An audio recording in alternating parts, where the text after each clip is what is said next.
so much for the introduction, and hello, everybody. I'm actually very excited to see you all here in person after a very long time sharing in front of the screen. So thank you very much for joining this session, and I hope you'll get a lot of value out of that. My name is Daniela Lika, and my presentation is about the art of becoming a mature product team. Let me quickly tell you why I'm here today talking about this topic that I'm very, very excited about. So this is my journey. I started as a software developer, so I have a technical background. And then when Metro Digital started its Agile transformation program, I took over the Scrum Master role, Enterprise Agile Coach, helping the teams adopt Agile methodologies mostly on the delivery level. And then when we switched a little bit our focus from being an IT services provider to becoming a product-led organization, I started to do product coaching with the teams. And today I'm the product coaching manager in Metro Digital, Romania. 5 years ago, I also started my PhD on business agility. So today I'm going to talk with you from two perspectives. One, do you still hear me? Yeah. Okay, the first perspective is from my practical experience at Metro Digital. The second one is from my research and studies on business agility. So let's see what it's all about. The story today has three main dimensions. Firstly, I'm going to share with you the things about developing a product mindset, the essentials, the basics.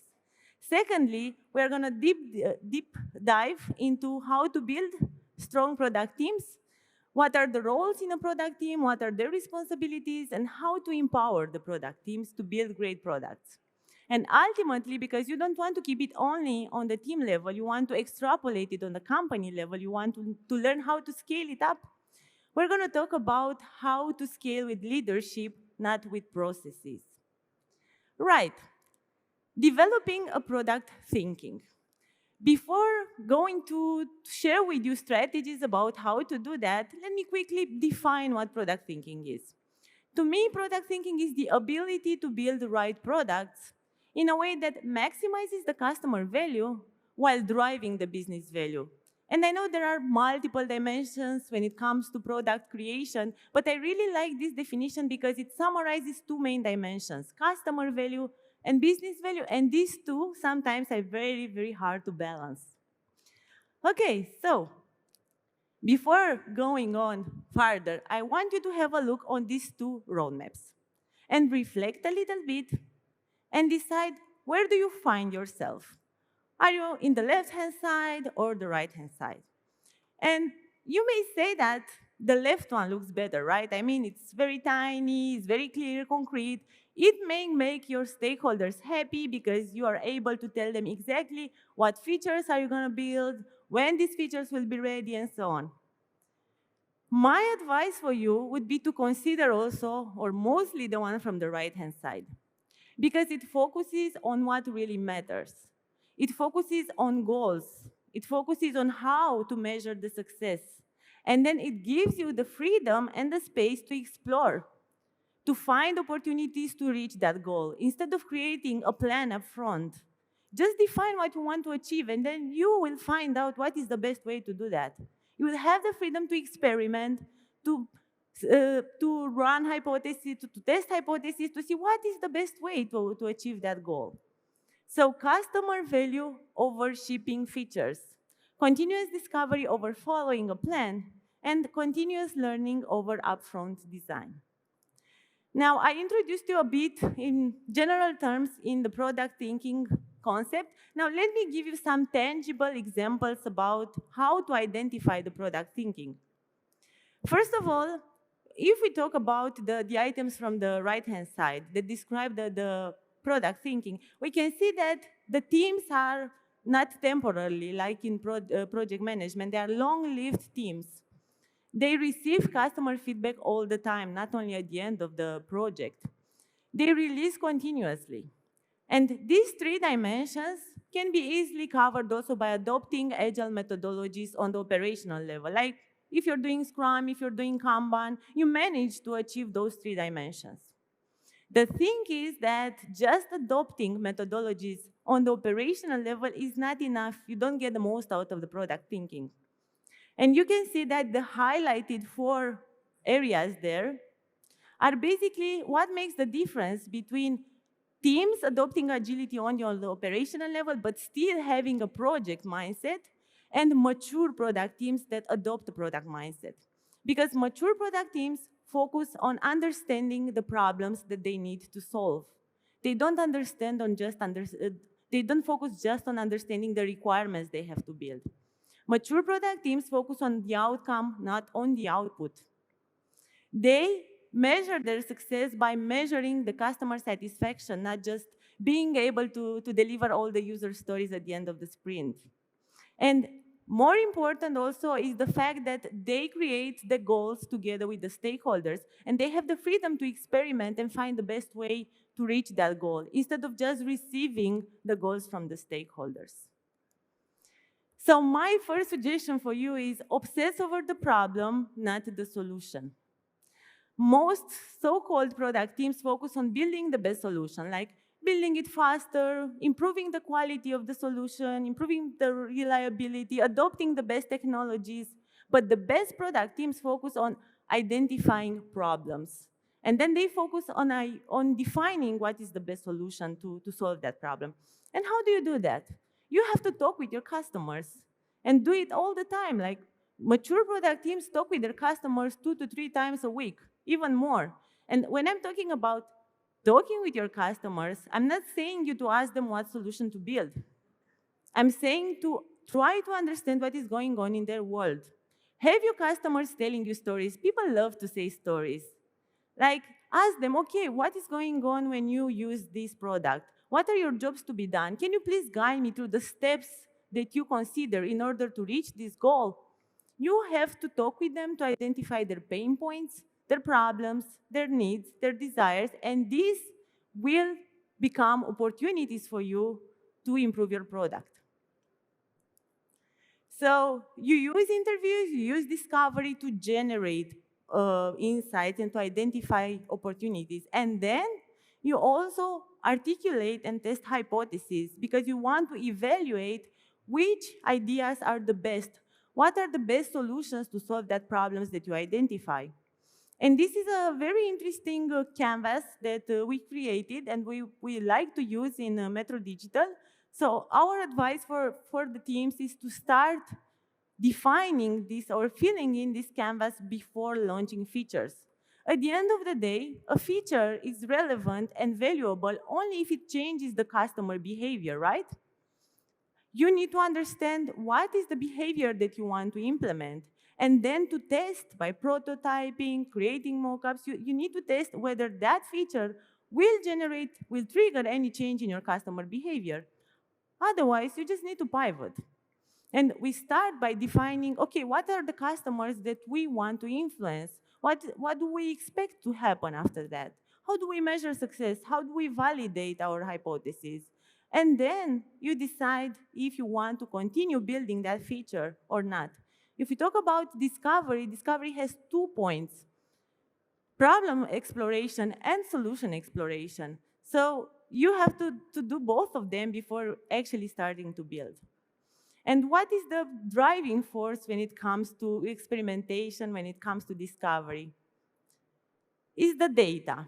Every time I start to work with product teams and I start coaching them, I'm curious to learn how do they use data. I see Arik smiling there because I used an example from their team. You can go to him afterwards and ask for many details because he's very into that. So it's very important to understand what is your vision and how do you measure your vision. What is your North Star metric? What game are you playing? Is it the attention game, the transaction game, the productivity game? What are you trying to achieve? And then, after you define the North Star metric, what are the other metrics that are an input for that? And how can you make decisions based on that? Your metrics have to be actionable. Because if you're just measuring something because you have to, then it doesn't help you. You need to understand what you want to achieve, how to measure the success, and how to drive insights and actions out of that. And it's very nice because I'm working with the teams to define a good set of metrics for their products. And what I'm telling them is don't try to make them perfect from the start. I mean, just start with something, and then you will see what's helpful, what is not helpful. You will continuously improve your metrics, but start using them and have dedicated moments for your team to analyze the metrics and try to make decisions out of that. Create a discipline around it. Okay, so we talked about developing a product mindset. Now let's discuss a little bit about the structure of the product team. This is an ideal product team blueprint that we've created in the company. This is just the first page. If you're interested to see the whole blueprint, reach out to me. I would be happy to share it with you. But we've created this to basically help the leadership staff their products. And the products should have all the necessary capabilities to be able to build the right product, to build it right, and to have the right culture in place. And here I want to express or empathize the importance of the trio. We have the product, we have the design, and we have the engineering. And these three powerful forces, these three powerful energies, should collaborate and discuss all the time in the discovery phase. It's not just the product manager that has to discover something and then the team to execute. These energies are very important to collaborate right from the start and do it all the time. Now, the product manager role is essential. These people need to be smart enough to accept the fact that they don't have the answer to all the questions. They are the ones that should involve design, that should involve engineers, that should understand how important it is to have everybody contributing to the success of the product. And this is a learning radar that we've created for product management in Metro Digital. These are the most important dimensions that we see in the product manager role, and let me quickly go through them. So we have 4 main dimensions. The first one is about value proposition. So understanding basically who are your customers, what are their needs, what are their pain points, what are you trying to achieve with the product? And then you have the domain and technical understanding. You need to understand the market, you need to understand the trends, what is possible basically in the domain that your product is part of. We have the decision-making. Product managers need to make decisions all the time. And in order to do good decisions, they have to take calculated risks and they have to use the data to make these decisions. Of course, they have to prioritize, they have to decide together with the team what is the best way to allocate their resources. And then we have the outcome delivery quadrant. Here we're talking about delivering with Agile, so making sure you are fast enough, you're iterating all the time. Also, you learn from the feedback that you receive from the stakeholders. And we have the leadership quadrant. So this is also very important because you're a leader. You lead with purpose. You need to collaborate with the team, help them understand what you're trying to achieve. You need to involve them in the process and also collaborate with the stakeholders all the time. So a very powerful role. I would say this is one of the strongest talent in the company, and we need to invest in good product managers. And then we want to empower the team, and this is a very, very important slide in the presentation, and actually pretty hard to achieve because it requires not only new processes and new practices, it requires leadership and requires a mindset change. So in order to be empowered, the teams need to have clear goals. Leadership has to provide clear goals. They need to understand what is the vision, what are the expectations, how to measure success. You need to involve the product teams in the definition of the business processes. IT is not a cost center anymore. IT should be in the core of the business, should drive the business. And then you need to make sure that the team size is not too large because otherwise ownership becomes a little bit ambiguous. You don't understand exactly what you have to focus on anymore. So when you have a big team, try to split it in smaller teams with clear purpose, with a clear backlog, with a clear product to handle.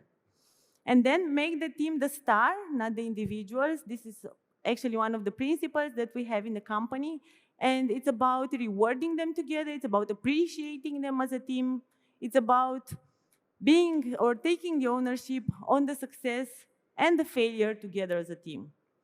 Then have dedicated time to talk about the progress and the learnings. Really do those retrospectives.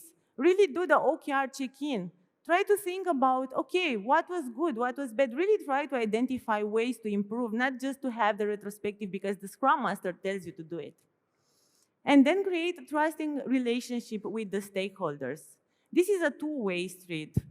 So teams need to be able to be trusted. They need to care about the stakeholders' needs and understand why are they coming with these requests. And on the other side, stakeholders need to give them the space and the freedom and to trust them that they are doing the best job and they know better what the solution should look like. So, okay, we have empowered product teams, right? So we managed to achieve that, nice and easy. But most of the time, these teams are not alone. They are part of a big company. They need to align. They need to have processes. They need to collaborate with other teams. And to me, this situation that this guy is into doesn't look that easy, right? And this is because most of the time when companies try to scale up agility, they use processes and they focus on that. They really try to improve, to create a very, very clear process that should be respected with a lot of rituals, a lot of alignment meetings, like 3 days planning sessions, and you end up in this situation and you don't understand the purpose anymore. You don't know exactly what you want to achieve. You're just into the processes and how to implement that better. You bring facilitators, you bring consultants to support you implement the process, right? My advice for you would be that instead of scaling with processes, scale with leadership. And in this case, I have 3 dimensions that I would like to share with you.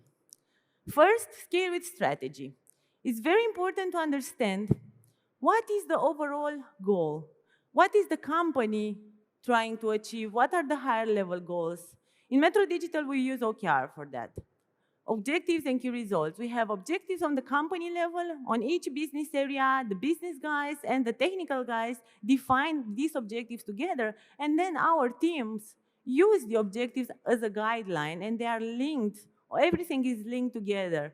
And we have transparency, we understand what the teams are focusing on. It's very easy to understand and to align this way. So we align on what we want to achieve instead of just aligning on the process level. Then scale with culture.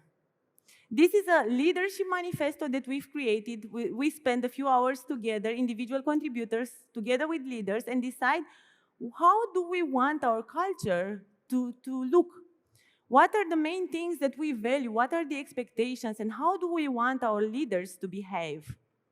And we want them to empower the people. So not only to tell us, okay, you have the freedom to do what you want, but also making sure we have the skills and the capabilities to do that.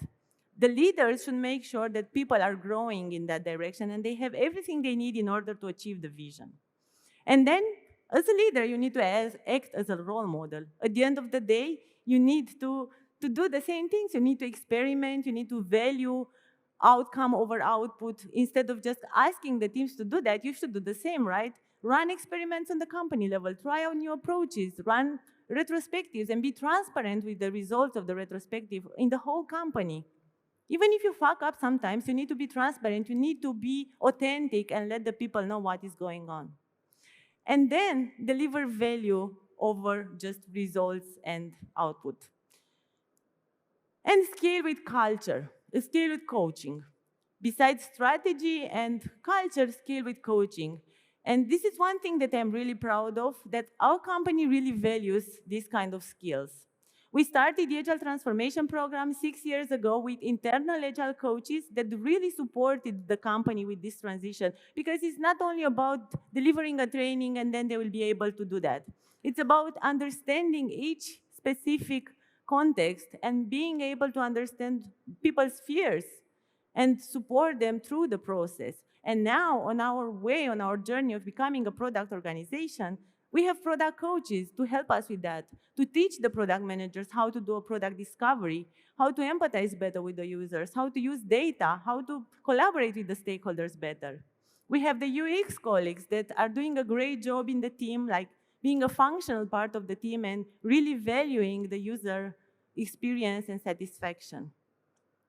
So, as a conclusion, 3 main areas. Develop a product thinking, and you do that by focusing on the problem, not the solution. You do that by defining hypotheses and testing hypotheses and experimenting all the time. And you never forget about the data. You make data-inspired decisions all the time. Then, create a strong product team. Make sure your product team is staffed accordingly. Make sure you have engineers, product managers, make sure you have designers and agile masters to support them in this journey. And then empower the product teams to do their job. And ultimately, scale with leadership, not with processes. Scale with culture, with strategy, and with coaching. And this is my advice for you. Thank you very much.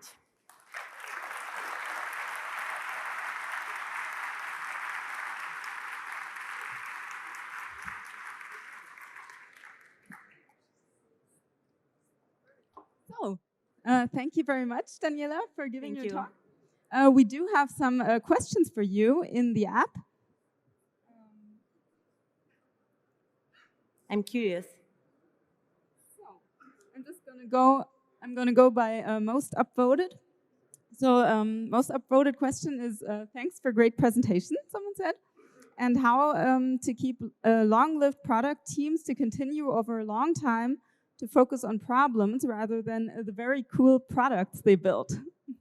Okay, so basically how to make a sustainable change, not only to start doing that, but do this over time all over again. So I think here, once you build the habit, once they start doing that, this will become a discipline. But I think it's very important to have dedicated sessions to really focus on that. Like analyze the data, analyze the problems, run your retrospectives. For us, it's very helpful to have agile masters that support the teams all the time and challenge the teams, are very provocative, and challenge them to have this mindset all the time. Thank you. Next question is how to break the vicious cycle if product organizations requesting estimates on big features upfront for 2 quarters and then blaming engineering for not delivering fast enough. Yeah, this is a very hard journey, I would say. First of all, they need to understand what you're doing. You need to gain trust, and you gain trust by showing your stakeholders that you really care about their needs. So try to understand where the requirements are coming from, try to focus on the need, and then come up with a proposal that is based on their need, basically. Try to show them empathy and that you care. And this is a long journey. You need a lot of coaching. You need strong product managers to understand how to coach the stakeholders. And also leadership is very, very important in this case because they need to support the transition. If the change is coming bottom up, this will be very hard to implement. And at some point, I think you need to give up if you don't have the executive support. So I think the next question aims at that you said to keep the product team small. Mm-hmm. So someone says, what do you think is a good team size for an empowered product team? The smaller, the better, I would say. So good product teams are less than 10 people in the team. And sometimes you need to find a balance because you need product people, designers, engineers, sometimes data people, SREs to support on different other functions. But I would say less than 10. I would say that maybe the optimal size would be a 7, more or less. Thank you. And someone else would like to know, do you have any books you could recommend related to product thinking? Yeah, I recommend Inspired and Empowered from Marty Keegan. This would be one of them. I also like Melissa Perry a lot, Escaping the Build Trap, Teresa Torres, Continuous Discovery Habits. So this, from my point of view, is the basis. If you're not into reading books anymore, try to read articles from Silicon Valley Product Group. So yeah, this would be a good summary. Then next up is what is an indication that teams are focused on output and not outcome? Okay, so you need to start by defining outcome-driven objectives. So you need to understand exactly what do you want to achieve. from my point of view, the OKRs methodology supports you with that, like thinking in outcome. It would be great to have a look into that. Maybe it works for you. And yeah, you need facilitation, good facilitation and coaching to ask yourself all the time, okay, what is the problem that we are trying to solve? Really stress on this question all the time. Sometimes it may be annoying, but you really need to start asking yourself, what is the problem that we're trying to solve? You keep getting more questions. Wow, good that we still have a few minutes for questions. So someone would like to know, how do you push back features that do not make sense? How to put, okay, you need to back up your opinions with data. So this would be number one advice that I have, because otherwise you're just an individual with an opinion. You don't have any strategy, any argument behind you to support your no. If you bring the data, if you bring the strategy, if you show evidence, then you can also say no. Do you have an example of a process we should not scale with? We should not scale with? Not scale with. I'm not such a big fan of scaled agile framework. To me, this builds agile, like small agile teams in waterfall organizations. I think that the methodology is too rigid, too complex, and you're starting to focus on how to implement that instead of looking at the bigger purpose, which is actually scaling and aligning. There's one question, if you can share a link to your slides, but also just so everyone knows, all the presentations will be made available online as a video stream, so you can watch everything afterwards also. Yeah. There's no live stream here, but you can watch it afterwards. Then how do you see the role of the product manager in balancing innovation and features versus technical excellence and technical debt? I believe the product manager shouldn't do all of them. As mentioned also in the presentation, the product manager should collaborate equally with the technical leader and the design. And these trio should balance together these three dimensions. So it's not only the product manager doing that, because as I said before, they don't have all the answers. Okay, next question. You really do have a lot of questions. That's good, nice. I like it. So how do you suggest handling marketing asking for specific release deadlines in an agile roadmap setup? So specific release in an agile lifecycle, you try to commit on objectives rather than committing on features. That would be the first advice. It's good to have commitments. It's good to have some estimations, like estimating what are you planning to work on in the next period of time, what are the goals that you're trying to achieve, but don't commit on the features that you're planning to build, because that kills innovation, and you're focusing just on the features instead of focusing on continuous discovery and understanding the problems. So again, OKRs seems to be a very good solution for most of the problems. Great. Thank you for taking the time to answer the questions. Thank you for being here. Next talk up will be Flutter and will include some live coding. So stay tuned. Okay. Thank you so much.